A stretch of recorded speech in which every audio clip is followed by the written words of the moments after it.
Bonjour et bienvenue dans votre journal.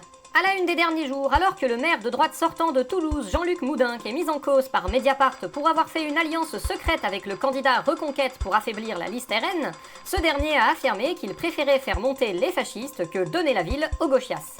Marseille, après qu'une candidate de gauche a été traitée de sale bougnoule par des militants du RN, le parti concerné a affirmé dans un communiqué que ces insultes s'inscrivaient dans un cadre républicain. Union européenne, la présidente de la Commission Ursula von der Leyen a affirmé que réduire la part du nucléaire avait été une erreur stratégique. Ursula von der Leyen, bonjour. Bonjour. Est-ce qu'il serait possible de préciser votre pensée, vous qui êtes ressortissante d'un pays qui a largement renoncé au nucléaire? On a été stupide, on s'est désengagé d'une énergie propre et peu polluante au motif que, soi-disant, ça pourrait provoquer des accidents. Et maintenant, on nous reproche de trop polluer. Oui, mais vous parlez d'erreur stratégique, sauf que le désengagement du nucléaire était censé se corréler avec le développement des énergies renouvelables, qui n'a pas été aussi important que souhaité dans tous les pays. Ah bah oui, mais ça c'est vous, les citoyens, qui êtes partis du principe que nous autres politiques on était honnêtes. Vous appelez ça comment? Une erreur stratégique, effectivement. Municipal en France, une équipe de chercheurs a dévoilé grâce à une étude statistique que les réseaux sociaux propriétaires et centralisés que sont X et TikTok surreprésentaient largement les opinions de la droite et de l'extrême droite. Je ne vois pas de quoi vous parlez. Sarah Knafo, vous êtes sûre? Sûr de chez sûr? C'est pas vrai ce que vous dites. En attendant, les conclusions sont basées sur des statistiques assez fiables et étayées. Vous n'avez aucune preuve? Est-ce que votre ton aurait un rapport avec le fait que vos publications sont démesurément surreprésentées dans cette étude? Je ne vois pas de quoi vous parlez, je crois que ce que je dis est pertinent et résonne chez les citoyens français, sans que l'algorithme d'une plateforme ou d'une autre ait quoi que ce soit à voir avec le phénomène. Bien sûr.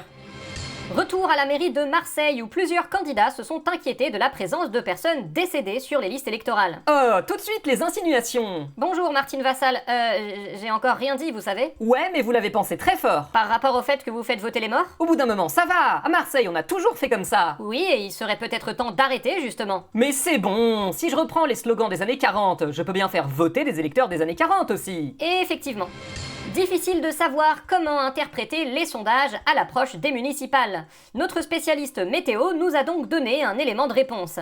Nathan, vous nous recevez? 5 sur 5. Alors, Nathan, est-ce que vous pouvez nous dire ce qui nous attend? Eh bien, ce dimanche, il faudra vous attendre à de fortes intempéries. En effet, une vague brune est attendue dans tout le nord du pays, mais aussi sur la côte sud de la France. Elle devrait être plus modérée dans le reste du pays, et seule Marseille devrait être profondément touchée. Merci Nathan. Mais de rien.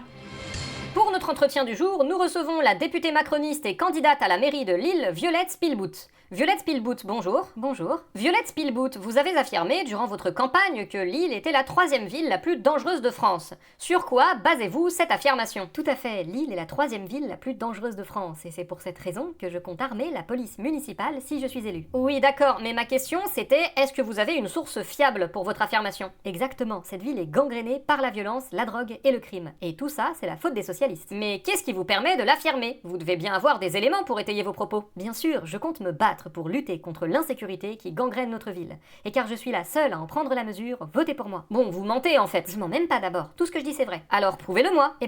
Regardez, j'ai demandé à ChatGPT et même qu'il m'a dit que c'était vrai. Oh putain. Et vous lui avez demandé de citer les sources? Tu peux citer tes sources? Il m'a envoyé une photo de source d'eau. C'est d'une fiabilité à couper le souffle. Ah bah c'est le futur, hein. On aurait tort de s'en priver. Ça coule de source. Nous vous souhaitons une soirée. À bientôt.